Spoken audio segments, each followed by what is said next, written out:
This week on Q&A, Pulitzer Prize winning author Anne Applebaum discusses her newest historical narrative titled Iron Curtain, The Crushing of Eastern Europe, 1944 to 1956. Anne Applebaum, why do you open up with a quote from Winston Churchill?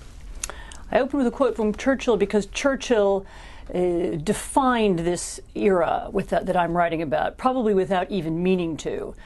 He coined the expression the Iron Curtain, and it was such a emotive and such a evocative description of what had happened between 1944 and 1946 when he gave the speech that the quote comes from, that I thought it was important to put that in the beginning of the book.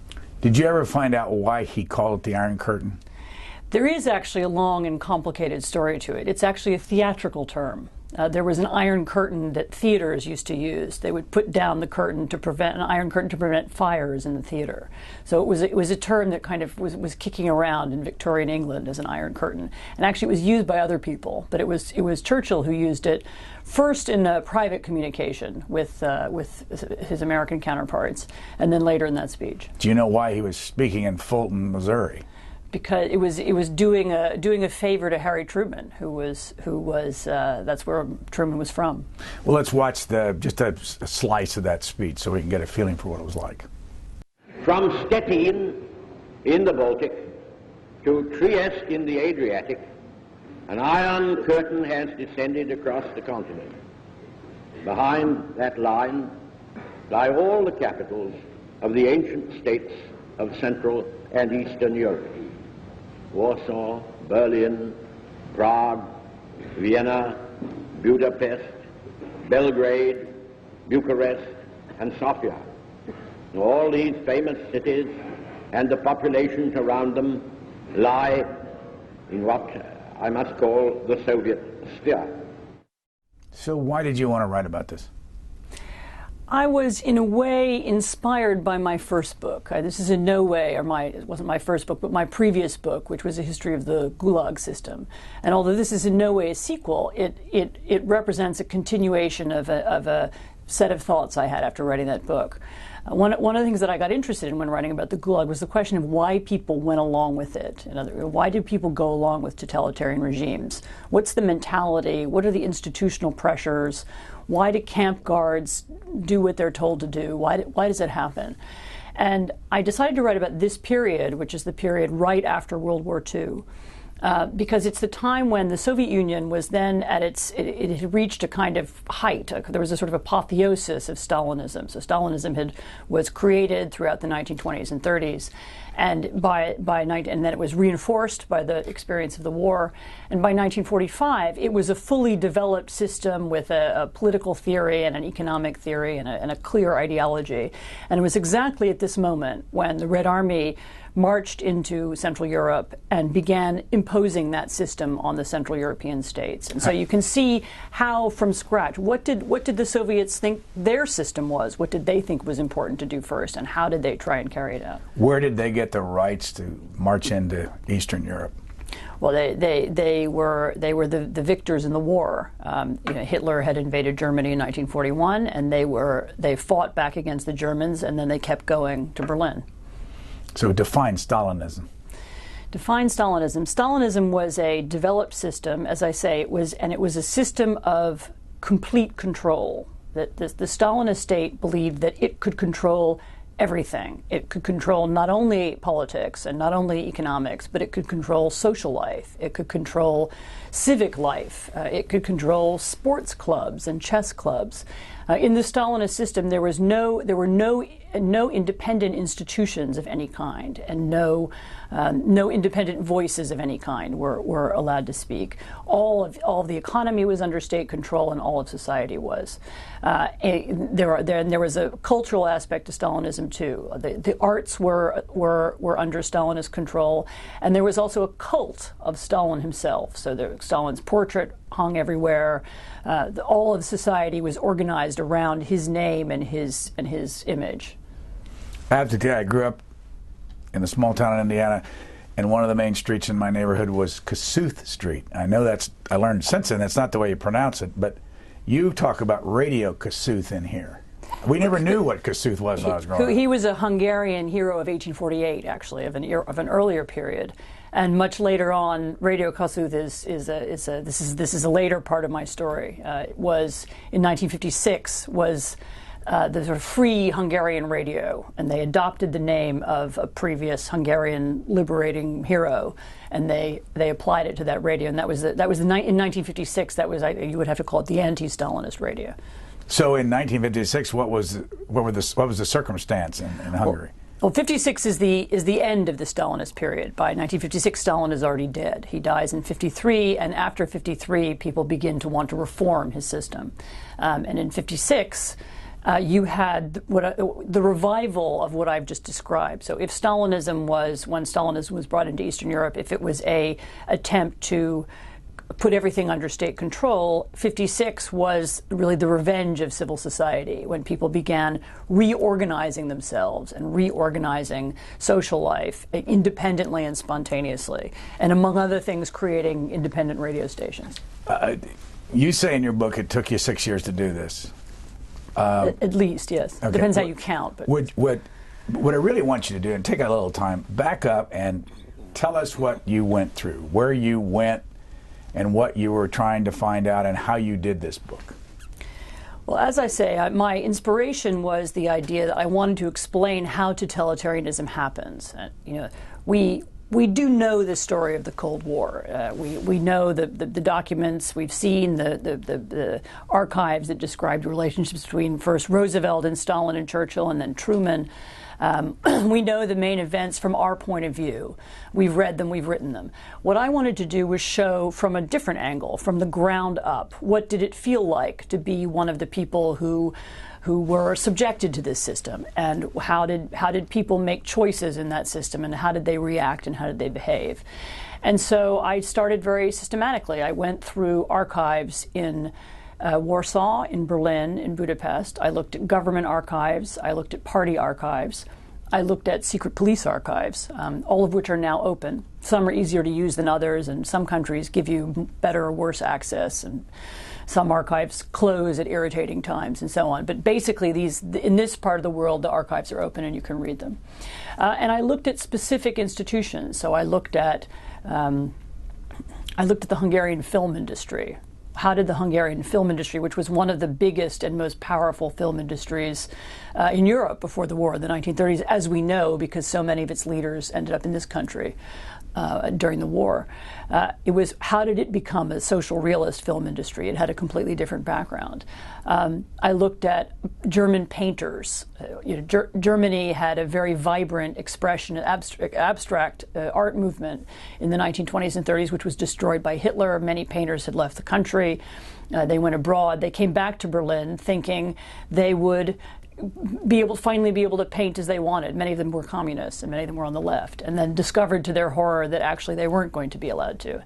So how did they react? What did they do? Some of them taught themselves to paint again. They tried to paint in a social realist, in a Stalinist way. I looked at some economic questions. In particular, I was interested in small shops and retailing. This is in some ways the hardest part of the economy to control, traders. And so I looked at the files of the Ministry of Economics in Germany and in Poland. I looked at the secret police documents because I was looking for the origins of the secret police. How was it created? Who were the people who were the original secret police, and where did they come from? How were they trained? I went through all this. In addition to that, I used Soviet documents, some which had been published or had been made available in the 90s and aren't available anymore. There's a wonderful collection in Warsaw in about 1991 or 92. The Polish military archive sent a researcher and a couple of Xerox machines to Moscow, and they Xeroxed all of the archives that have anything to do with the Red Army's the liberation of Poland in 1944 and 45, and in particular its first encounters with the Polish resistance movement. So it's all Xeroxed, and you can read it in Warsaw. And I don't even know if those documents are accessible anymore in Moscow, but you don't have to go and see them there. So there is a tremendous amount of material available. In a way, my problem was what not to use, and because in addition to the archives, I spoke to people as well. Where do you live now? I now live in Warsaw, although I spend a lot of time in London as well. How old are your kids? My kids are 15 and 12. Where do they live? They live also some of the time in Warsaw and some of the time in London. And what does your husband do now? My husband is the Polish foreign minister. How did that happen? Well, he wasn't the foreign minister when I met him. He was a journalist, which is what I was, in 1989, which is when I met him. He came to report on the collapse of communism in Eastern Europe. I met him then, and we drove to Berlin on the November night when the wall fell, and spent the evening sitting on the wall chipping at it with a chisel. I got married to him about a year later. What did that mean at that time? What did it feel like when the two of you were sitting there as that wall came down? What was it, November the 9th, 1989? 1989. Yeah. First of all, well, people have forgotten how much fun it was. It was a really, it was a very exhilarating time in history. But they've also forgotten how nervous people were. I remember sitting on the wall, and we were there. It was about 4 o'clock in the morning, and everybody was awake in Berlin. Everything was open, but there were many hundreds of people sitting on top of the Berlin Wall, and the East German guards were still there because there was a wall, and then there was no man's land on the edge, and there was actually a second wall, and they were standing in between the two walls, and very nervous, wearing riot gear. And at 4 o'clock in the morning, everybody's drunk champagne, and they've already sung the national anthem. What do you do next? So they started to, rather drunkenly, tease the guards. So people started to jump off the wall from the west into the east, and then the guards would rush over and throw people back over the wall. And it wasn't entirely a satisfying moment. I mean, it was, and I discovered many years later that actually, as we were sitting there, the East German Politburo was trying to decide what to do about these people who were sitting on the wall and should they start shooting. So it could have all ended differently. I'm going to run some video of your husband who appeared on our call-in show when he was with the American Enterprise Institute. His name is? Radek Sikorski. Here he is. Radek Sikorski has been defense minister for how long? 6 weeks. 6 weeks, and prior to that, you've been living in the States, correct? I was a scholar at the American Enterprise Institute here in Washington. For several years? For 3 years. I'd been in the defense ministry before. I was a deputy minister in the early 90s, and I was deputy foreign minister later on. And here in Washington, you're known as Mr. Anne Applebaum, who is, of course, the op-ed writer. I didn't know that, but I'm proud to be married to Anne. The op-ed writer. That was 7 years ago. He looks so young. Does he look that young today after being foreign minister? A lot worse. No, he looks wonderful, of course. But so what does it mean that he's now the foreign minister of Poland? How does that figure into all your interests here? It doesn't figure in directly. I mean, I have a background of knowledge and sympathy for that region, of course, that I wouldn't have otherwise. I don't think he doesn't influence me in a direct way. He's not sitting with me in the archives while I'm looking up what happened to the Hungarian film directors in 1947, and he would be too busy to even help me write my books. But I think knowing that region and having lived in it and having this now 20-year-long connection with it gives me some empathy or some interest in what happened there. What are the residuals from World War II and the Iron Curtain period today in Europe and Eastern Europe? Anything? Well, it's interesting. One of the things that's happened since 1989 is the region that we used to call Eastern Europe has become very differentiated. It's no longer, these countries no longer even have much in common with one another, except for the common memory of communist occupation. Poland is as different from Bulgaria and Albania as Greece is from Finland. I mean, Europe is now really divided in different ways. It's changed quite a lot. I would say there are a few elements, though, of the communist past that you can see in post-communist countries. Sometimes there's a paranoid element in politics that comes from just the legacy of people being spied on and people having lived in an oppressive system. They're more paranoid about secret deals being done behind their backs and so on, because secret deals were done behind their backs. In a way, that's understandable. And there's an anxiety about being left behind or left out by the West, and they're always keen to be inside the Western camp. So the memory of the past continues to play out, but in truth, these countries are more different from one another than they are similar. You chose 3 Of how many? 8 countries that are behind the Iron Curtain? Sort of depends how you count, but Yeah. yes. But, and what were the 3? I chose Poland, Hungary, and East Germany. And why those 3? I chose them because they were different, because they had both different historical backgrounds. They had belonged to different empires in the 19th century. They had different political traditions. And mostly because they had very, very different experiences of the war. Germany was, of course, Nazi Germany. Poland had resisted very strongly the Nazis, had one of the largest resistance movements in Europe. And the Hungarians were somewhere in between. They were reluctant collaborators with the Nazis at some points, but they also had some elements of resistance. So I was interested in, having had the very different experiences of the previous 5 years, how did they now react to the Soviet invasion and to the subsequent process of Sovietization?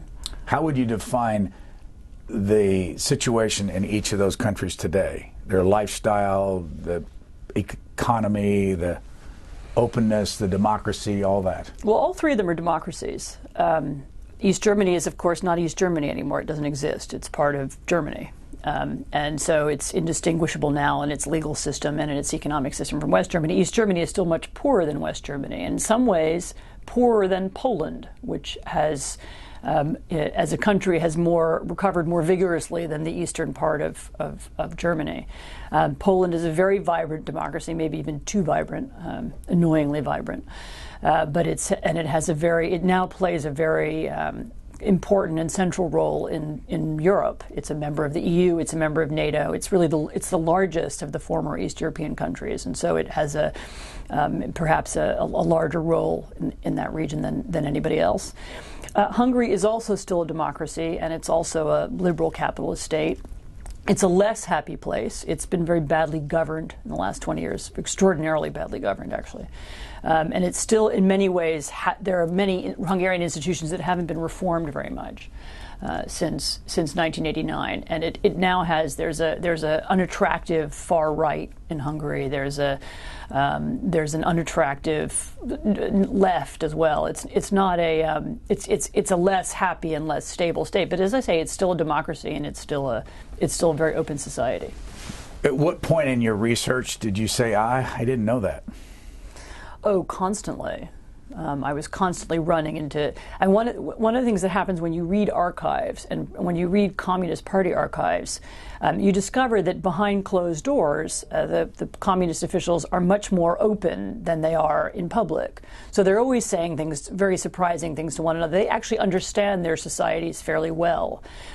They're driven by ideology, and they believe in their ideology, which is an important point. We often now tend to dismiss that. Oh, they were just mouthing these slogans. No, they weren't mouthing them. They believed the proletarian revolution was coming, and that, if we just do the right things and press the right buttons, we will be able to create it. And they're constantly surprised by what goes wrong. It's supposed to be happening this way. The peasants and workers are supposed to be supporting us, and they should vote for us in these elections, but they don't. Why? What's wrong? Well, and they argue about it. We need more ideology, or we need more of this, or we need more of that. Or, they discover that the factories aren't producing as much as they're supposed to be. Why not? Well, maybe we need a different system. And they're always looking for ways, but they have the statistics, they have the evidence, they know what's gone wrong, and they can't ever figure out how to fix it. And this happens over and over and over again. And that's, in a way, the most surprising thing. How did the leaders live in those 3 countries compared to the proletariat? The leaders lived in very isolated communities. They lived in villas. They were cut off from the rest of society. In this period in particular, they had access to privileges that may not seem so extraordinary now to us, but at that time were, they had indoor plumbing, and they had access to all kinds of food at a time when there were great shortages. So the leaders were very isolated, very protected, often surrounded by servants, maids, and chauffeurs who were employees of the state, who were employees of the Interior Ministry. So they were protected at all sides and at all times, and they were often very nervous. They were nervous about making public appearances. They had a lot of bodyguards. They were anxious. How did that track with their idea that everybody should be equal? It's an interesting question. It's all the pigs are equal, and some are more equal than others. this is one of the things that developed in the course of the revolution. I mean, they thought of themselves, we are working hard on, if they were asked to justify it, they would have said, we are working hard on behalf of the state. We are the avant-garde of the proletariat. We will lead the proletariat into a full state of communism. We aren't there yet, and until we've reached the full stage of communism, we have to have these temporary inequalities. That would have been the justification. I mean, and that's what they would have said. What actually went through their heads, one doesn't really know. How'd you do with translations? How much of it did you do yourself? I speak Polish and read Polish fluently, and I speak and read Russian fluently, so I had those two languages. With German, I have some extremely weak German, but with both German and Hungarian, I had translators in both cases, people who were more than translators. Both of them were journalists. They were people who had worked both had worked in archives before and had done a lot of different kinds of translation. And I literally physically went round with them. So we would go with my translator to the Bundesarchiv, which is the main German federal archive, sit in the back, open the documents, and she would start whispering in my ear. And everybody in the Bundesarchiv would turn around and go, shh. And we would have to try and be even quieter. But I simply talked my way through some of these things. We read books together. We spent a lot of time together, me and my two translators. And they, of course, translated interviews for me and so on. But that was how I dealt with that problem. I felt it was important to do these countries, even though I didn't have all the languages, because one of the reasons there are so few books like mine is because historians feel awkward about using translators. And so you don't ever get regional portraits. I mean, there are many wonderful books about Poland in this period, Hungary in this period, East Germany in this period, written both in those languages and in English. But there are very few that try and do a wider range. And I felt what I wanted to do was establish patterns, what was happening in different countries at different times. And I felt that I could only do that by doing several countries. You mentioned earlier about the Russian archives being only open for a short time. Why did they open the archives, and who shut them? The archives were opened in the 90s, in a period when the Russians were in the wake of Glasnost and in the wake of the end of the Soviet Union. There was a movement in Russia really to end secrecy and to discuss the past openly. And this was actually an authentic movement. It came from the ground up, and people at the top supported it and sympathized with it. And the archives began to open in the 90s, and were in some ways extraordinarily accessible, and archivists began working with Western scholars. There are many instances of that. I did begin to have the impression, I worked a lot in Russia towards the end of the 90s, and I began to have the impression that one of the other reasons why they were open was because the Russians were so preoccupied with other things at that time that they didn't really care. And people have often said to me, how as a young American youngish American, as an American woman, how could you be wandering around those archives? Didn't anybody stop you? The answer was no. I mean, I think the attitude was, she wants to go and look at some old documents, so what? We're busy reforming our economy and coping with massive change. What happened in 2000, Putin became president of Russia, and he had a much more instrumental idea of what history was and what it was for, and he repoliticized history, and he began to become much more conscious over what history was told and how it was being told. And he and this always trickles down, became more wary of what archives were open and who had access to what information. I should add that they aren't totally closed, and you can still work in them, but some particular ones have become difficult, particularly the military archives. What's the difference? When George W. Bush came into the presidency, he made it more difficult to get the archives, pushed off time when you could get access to his father's and others, and Bill Clinton's archives and all that. What's the difference between that attitude and what you have over in these countries? Is it a matter of degree, or do we really have a different attitude about I mean, we believe that in principle it should all be open, and then we argue around the edges about what's still classified and how long for it should it be classified, and when will historians have access to it. The Soviet Union until 1991 assumed that all of it was closed and nobody would ever have access. And what one worries about Putin is that we're returning to that kind of attitude. So not just let's wait a little bit longer until everybody's dead, and then you can talk about it. But nobody's ever going to have access to this. It's a secret. History is a secret, and the truth doesn't ever get out. Why do we even keep it then? Why do they even keep it if they're never going to let it out?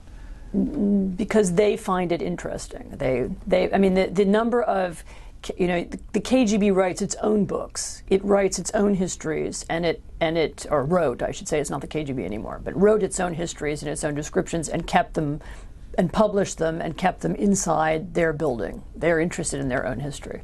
How do we do in the world with openness when it comes to archives? The U.S. is actually good. The U.S. is better than many European countries, and generally speaking, U.S. archives are easy to use. The CIA archives are harder to use, and I would actually argue they could be more open, particularly the older ones. Okay, you don't want to show from the last 20 years, but I know people who've had trouble having access to CIA archives for stories from the 40s and 50s, and why? I think that could all be done. But the U.S., the National Archive is easy. I actually haven't worked in it. I've never worked in American archives, but from friends who've worked there, I know that it's not hard to use. Go back to where you started this book in 1944 and goes to 1956. How did the Soviets take over Eastern Europe? But what was their what did they use? You mentioned a lot of stuff earlier, but give us some examples specifically. There were really 3 or 4, depending how you count it, institutions that they considered important. So if you look at the world in 1945, Stalin did not have a plan. He did not have a 10-point plan. We're going to do this, this, and this, and then these will be Soviet satellites. He was an opportunist and a tactician. And what he had was a conviction that sooner or later these will be communist countries because Marxist-Leninist ideology says so. It says that there will be international revolutions and the Soviet Union will bring the international revolution to these countries. And so he had a conviction that it would happen, but not a lot of certainty about when, and he was still nervous of how the West might react. But what he did to make sure that he had enough influence in these was that he set up, I'll choose 3 institutions in particular that he thought were important. Number 1 was the secret police. He created in all of these countries the Red Army in conjunction with the NKVD, which is what the KGB was called then, created secret police forces speaking the local languages, sometimes from people coming from the Soviet Union, sometimes from natives, and began training them in NKVD methods. And they began doing that right away. In Poland, they begin in 1939, which is when they've invaded eastern Poland in 1939, and they begin creating a Polish secret police force then. And they import those people back into the country in 1944 when they begin fighting the Germans, chasing the Germans out of Poland. That's number 1. And that institution is then used in turn to target people. So the Soviet Union does not use mass violence in this period. You don't see mass murder, actually. What they begin to do is they look for potential opponents, and this can be church leaders, it can be resistance leaders. The first encounters between the Red Army and the Polish Resistance Army, which was called the Home Army, are very violent and unpredictable. The Home Army expected to collaborate with the Red Army in the fight against fascism, and instead what happened was the Red Army arrested them, disarmed them, and sent them east to labor camps. And this may sound paradoxical, but it was because they planned from the beginning to eliminate or suppress the leadership of these countries, potential leaders, people who might be post-war leaders, and this was, of course, the Home Army. The second institution, that's in a way they set up the repressive organs right from the beginning. At the same time, the other institution they were obsessed with was the radio. And they were interested in radio as opposed to newspapers or other forms of media because they thought of the radio as the most effective means of reaching the masses, reaching the peasants and reaching the workers, reaching the proletariat. No television at the time? There was no television at the time. Not much television anywhere at the time in 1945. The television that they get later. The television eventually serves a similar function. But in 1945, it's the radio. And everywhere they go, one of the first things they do is either take over or create new radio stations. In East Berlin, not East Berlin, in the central Berlin, they occupy the Nazi radio station immediately on the first day. As soon as they get there, they protect it from harm. And some of the very first East German communists who've spent the war in Moscow and who are then flown in to Berlin are sent to work on the radio station. That's how important they consider it to be. In Poland, they create a radio from scratch. All radio equipment has been destroyed in Poland during the war, and they create it from scratch. And the reason is they believe that they believe, the other thing this shows is they believe in the efficacy of their own propaganda. You know, once we begin to explain to people what we're doing and what we want, they will go along with us. And the radio is going to be the means by which to do that. So they care enormously about the secret police organs, the radio. And the third element, which is maybe surprising, is the other thing they do very early, before they sort of eliminate political opposition and before they fully nationalize the economy, they begin to target what we would call organizations of civil society. So youth groups in particular, other kinds of self-organized women's groups, women's charitable organizations, charities, church organizations. These are the groups they immediately want to put under state control. They don't want any independent institutions or associations of any kind to come into existence. Let me ask you about the YMCA in Poland. What happened to that? YMCA, they did have a building in Warsaw. It was one of the few buildings to survive more or less some of the war, and very soon after the war, people began moving into it. The YMCA had some resources from, it's an international organization, it had resources from outside, and it was able to do things like bring in clothing, sent from the West, and to feed people, to set up sort of soup kitchens. And it also very quickly became, because of a shipment of jazz records that arrived at the YMCA, it became a kind of center of social life in Warsaw. And it was the place you went to go to parties in 1947, 1948 Warsaw. You have to imagine a city in which everything is rubble and there's practically nothing standing. And the YMCA is a little island of jazz music. And the YMCA, and this poses such a threat and such a problem to at the very highest levels, the communist leaders write to one another angry letters. We must do something about the YMCA. We must destroy the YMCA. And actually, eventually, they do. They shut it down. They close it up. And in a very tragic moment, the communist youth group is sent in to smash the jazz records. Because it's seen as anything that's an island of self-organized or spontaneous organization is seen as a potential threat to the regime. At one point you mentioned Jean-Paul Sartre and Pablo Picasso. What role did they play? And who were they, by the way, in case somebody doesn't know? Sartre was probably the preeminent philosopher, French philosopher of the post-war period. Pablo Picasso was one of the great modernist painters. Both of them were at one time or another, or for part of their lives, were either communists or communist sympathizers. They're because they were Communist Party members, and both of them were seen as a kind of justification. If even people like Picasso and Sartre are communists, then it's okay for intellectuals in Poland or Hungary to be communists too. They provided some intellectual ballast for the regime. Picasso actually came to Warsaw. He came to a kind of cultural congress. He painted he was taken to see a new apartment block that was being built in the city. This was kind of Homes for the Workers project, which he was shown as a sign of communist progressive architecture. And he painted a picture. He did a kind of sketch on the wall of one of these new apartments, which later became a mini tourist attraction. There was a couple that was given that apartment to live in, and they became annoyed by the number of people who would knock on their door and say they would like to see the Picasso sketch on the wall, so they painted it over. If you were going to send people to a number of places today over in Eastern Europe that would somehow reflect what happened in those years, where would you send them? I would certainly send them to Warsaw. If you walk around Warsaw, you can walk around Warsaw and you can do a kind of visual archaeology. You can see what was built when. And there are a number of very prominent Stalinist buildings in the center of Warsaw, including something called the Palace of Culture, which is a sort of kind of ziggurat skyscraper built in the kind of high Stalinist architectural style. And you get a very good idea there of what that period was like, or at least aesthetically what it was like. Speaking of earlier, and we've talked about it before in the Gulag and all that, the Jews of Europe, how many Jews have moved back into either Eastern Germany or Poland or Hungary?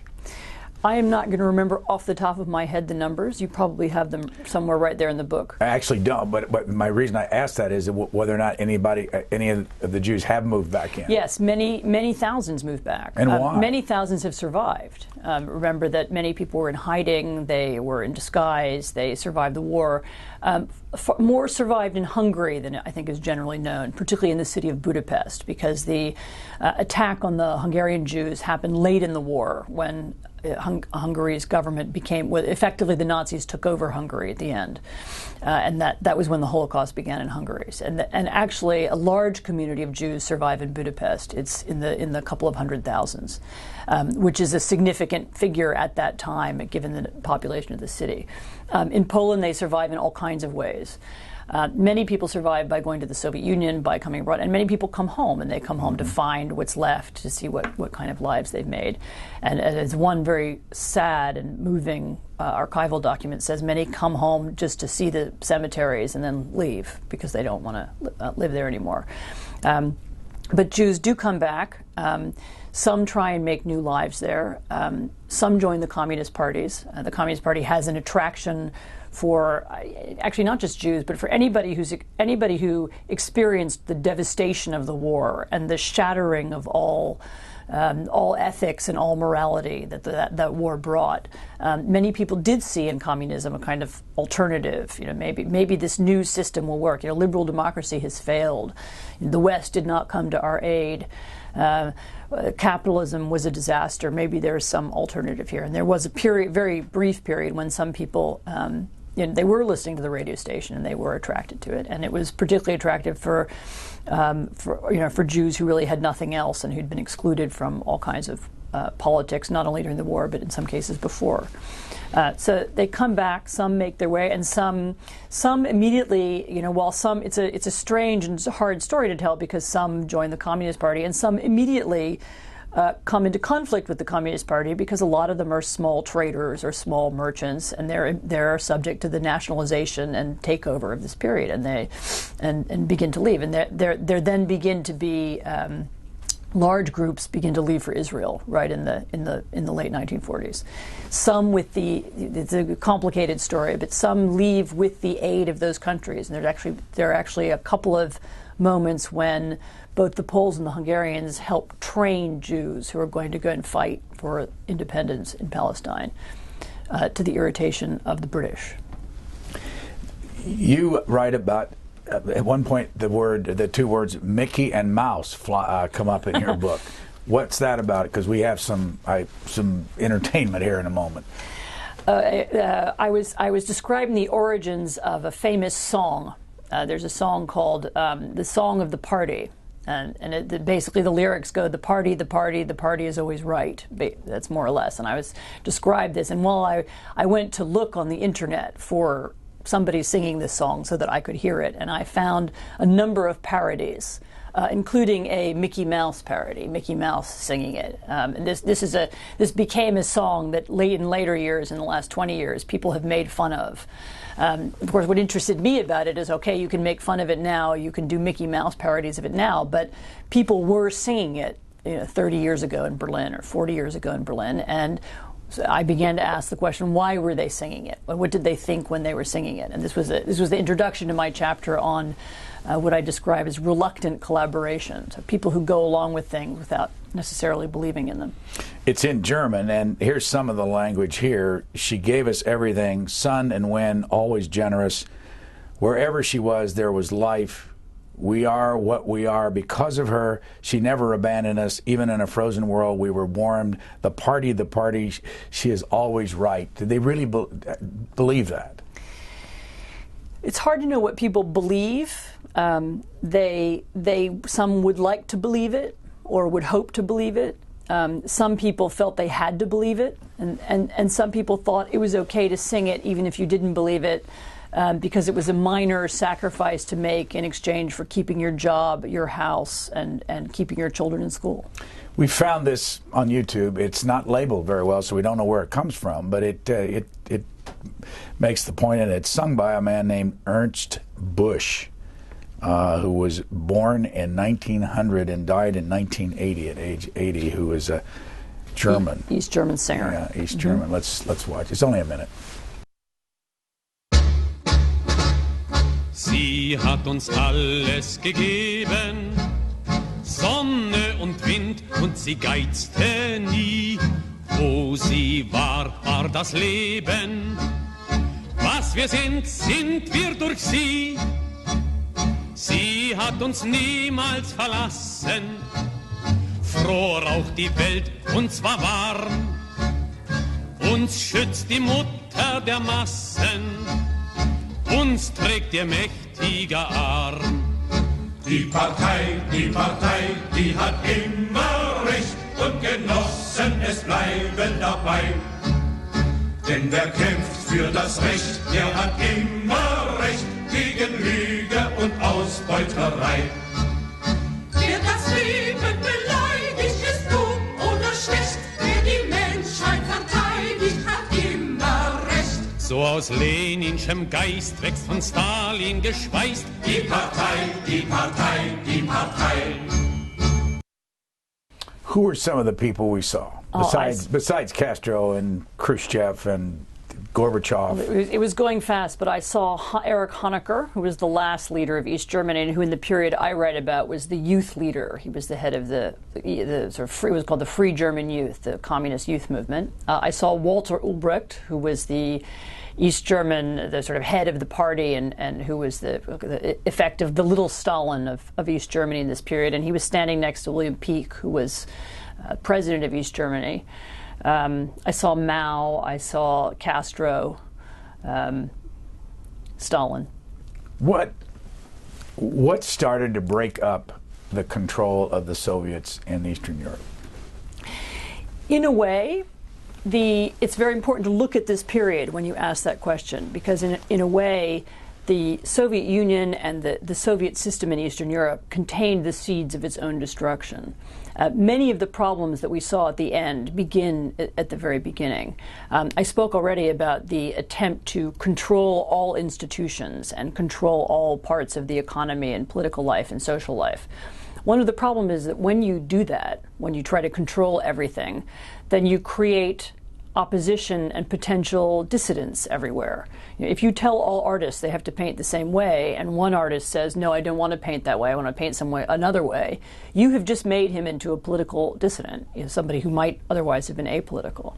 If you tell Boy Scout troops that they're not allowed to be Boy Scouts anymore, now they have to be young pioneers, which is what happened in a number of countries, and one group decides they don't like that, and so they form a secret underground Boy Scout troop, which absolutely happened. The underground scouts were very important in Poland all through the communist period.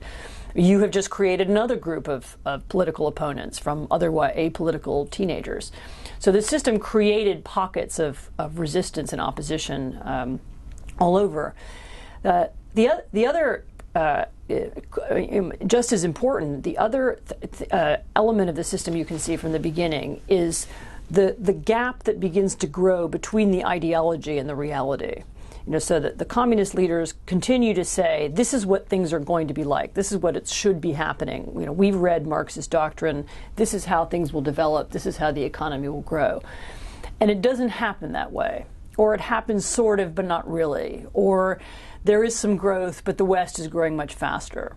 And the fact that the system is never able to fulfill its promises means that by the end, by 1989, even the people leading it don't believe it anymore. You know, the loss of faith in the system, which begins in the 40s and simply grows worse and worse over time, means that there's nobody left to defend it. By 1989, not even the Soviet leadership at the very highest levels was really able to defend the system. You know, once Gorbachev in the late 80s began the conversation about history, what's really wrong, how is our system set up, as soon as people didn't have to collaborate anymore and they didn't feel obligated to go along with what the party wanted and to sing the song and to keep chanting the party is always right, then they stopped, and they stopped very fast. After the wall came down, we went over and did a 30-hour special in East Germany. And I just remember interviewing a man, I believe his last name was Zimmerman, who was one of the Leipzig Six, one of those that started the revolution, the silent revolution there outside of the Opera House. He turns out to have been a member of the Stasi. And, I don't know what the word is, ratted on his own family. You know, he ended up moving, and I'm not sure he's alive today. What kind of mentality is it when you, I mean, here's a guy that helped the revolution begin, went back to freedom, but he was a member of the secret police in East Germany. This question of collaboration is incredibly complicated, and it's more complicated than we in the West like to think. People very often weren't one thing or another. They weren't only collaborators. And there were some, there were some collaborators and there were some real heroes of resistance.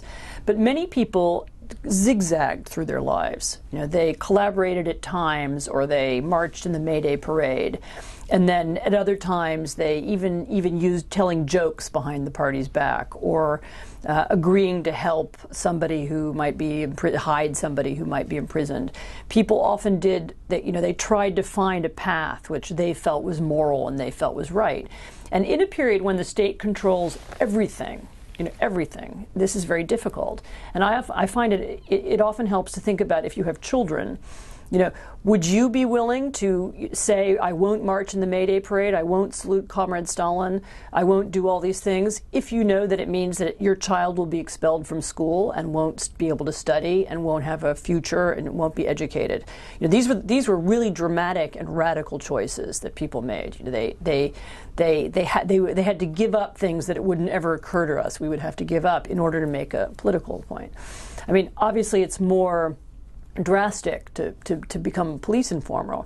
Although even then, there were degrees. There were people who thought, right, I'm going to inform a little bit and I won't really say anything important, and I'll do it so that I can protect my wife who's ill and needs to get medicine from the hospital, and if I do this, then I'll get medicine for her and she won't die. You know, so even then, sometimes the choices were much more gray and more complicated than we now imagine sitting here in a free society. What's even though you say we're a free society, what's the difference between all the favoritism that was played back then to the people of the party and what goes on in this town when you're in power and we had earmarks or whatever? You pick your moment where we dish. I mean, the people in power here dish out favors to people based on whether or not you follow the party.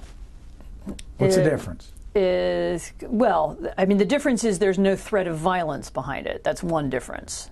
You know, if you don't vote for the Republican Party or the Democratic Party, you don't go to jail, and you're not going to be arrested, and your child will not be expelled from school. So there's really a dramatic difference between the consequences, kinds of consequences, and the radical nature of choices that people had to make.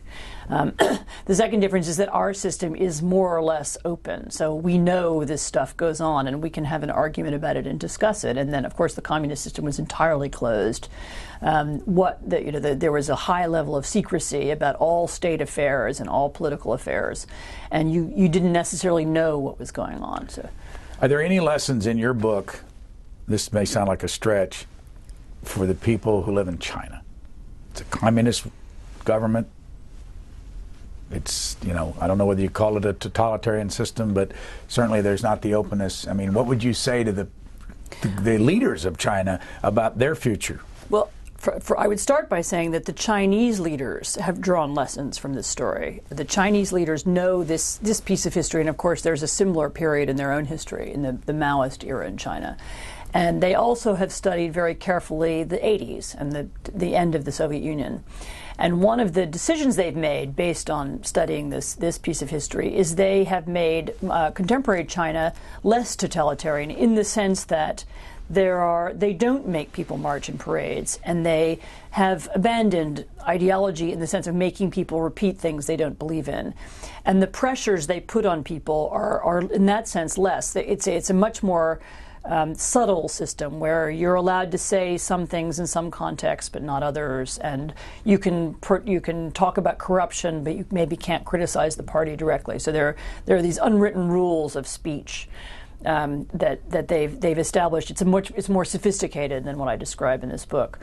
But I would say that what the Chinese will have to be careful of is the moment when the basis of their legitimacy begins to deteriorate. Right now, the regime argues that it has the right to stay in power because it's bringing fast growth, and because it's a meritocratic system where the people at the top are all specially trained. As growth falls, and as it becomes clear that some of those people at the top are in fact the children of important people, and maybe they're not such wonderful meritocrats, then I think, yes, the regime will have to find other ways to make itself legitimate if it's not to begin to incur the kind of public discontent and protest that we saw in 1989. Now, your husband's a foreign minister of Poland, and you live in Warsaw part of the time, and I guess London the other part. What's the difference of the life of people who are Polish and live in Poland and the people who live in the United States when we're talking about freedom and openness and democracy and all that? Nothing of significance. I mean, people in the United States are wealthier than people in Poland as a general rule. But in terms of civic freedom and political freedom, I don't think there's any significant difference. What about the social, that's not the word I'm looking for, but the overall network, social network, how well they take care of people in Poland versus how well we take care of people in the United States? You're not comparing apples with apples. I mean, it depends. In the United States, of course, it depends where and which state and who you're talking about and what you mean by that. And Poland is a much smaller and homogenous society.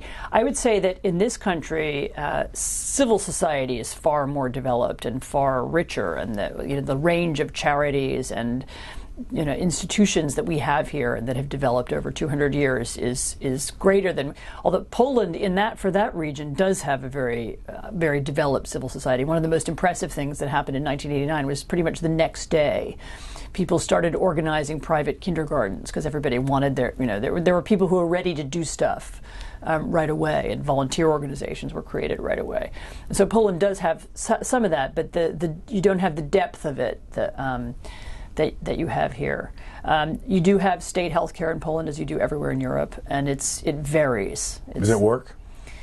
And sometimes it works, and sometimes it doesn't. It depends how sick you are and what your problem is and what part of the country you live in. How about the cost of living? Cost of living is lower, is significantly lower, but again, salaries are lower too. So.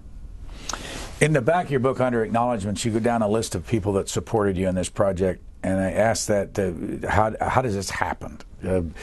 National Endowment for Humanities, SCAPE Foundation, the Smith Richardson Foundation, Chris Demuth, you single out, who used to be with the American Enterprise Institute and now at the Hudson Institute, Paul Gregory of the Hoover Institution, on and on. How do you get support for something like this? I write letters and ask. I mean, there's no secret to it. What do they want out of it? I mean, the National Endowment for the Humanities has a formal application process. You fill it out, you apply, you get references, and you ask for grant. I mean, I'm one of many hundreds of grantees. How much time does that take you to get this kind of support? It depends. Sometimes it takes a lot of time. But I mean, I've described to you my intense relationship with my two translators. I couldn't have paid for them and their time if I didn't have some support from a range of institutions, as you say. Who would read this and would make you the happiest? I mean, I want people who are interested in the history of Europe but don't know, and the history of the world, but who don't know anything about this region. And I would be most happy if people who read it who don't know anything about Poland or about communism or about Russia. I mean, people who are new to the subject, if they read it, if teenagers read it, if people in their 20s read it, then I'll be happy. What's the difference between being a Marxist-Leninist and being a Stalinist? Well, Marxist-Leninism describes a philosophy, and it's a very complex and deep philosophy. And being a Stalinist implies something more political. So that's the Stalinist. This applies to this period, really. You know, a follower of Stalin. Marxist-Leninism is the broader term, and maybe Stalinist is the narrower term. I mean, you know, Brezhnev was a Marxist-Leninist, and he's after Stalin. What's Italian fascism versus German fascism? Well, they have similar roots, actually. I mention Italian fascism in the book because the word totalitarian comes from Italian, and it was a word first used by Mussolini. And it was Mussolini who coined some of the best definitions of the word. Everything within the state, nothing outside the state. That comes from Mussolini. So that was why it appears in this book. I introduced the book by speaking about totalitarianism. What was it? How do we understand it? Where does the idea come from? What are the intellectual origins of the word? So what's next? Oh, so many things. I would quite like to write a book about 1989, actually. What facet of it? Why it all fell apart. I would also like to write a book about the Ukrainian famine, which is another piece of forgotten history in that region. How long do you intend to live in Europe? There's no end date. It's indefinite. And how often do you still write for the Washington Post? Every other week. And what's the mission? What do they want you to do in that column? They seem to want me to do whatever I want to do, and what I usually want to do is provide some perspective on international and even American affairs from a different view. You know, I live outside the United States. I might see foreign policy, I might see American policy from a different angle, and I think that's what I can do on that page that others maybe can't. And your kids are going to do what? Any figured out? Anyone want to follow their mom? It's hard to want to go into journalism now. It's not a good moment. I often have people ask me about it, and it's difficult. I don't know. They're both bilingual. They're both interested in history. One seems very interested in science, so he may go a different way. The name of the book is Iron Curtain, 1944 to 1956, The Crushing of Eastern Europe. Our guest is Anne Applebaum, and we thank you very much. Thank you so much.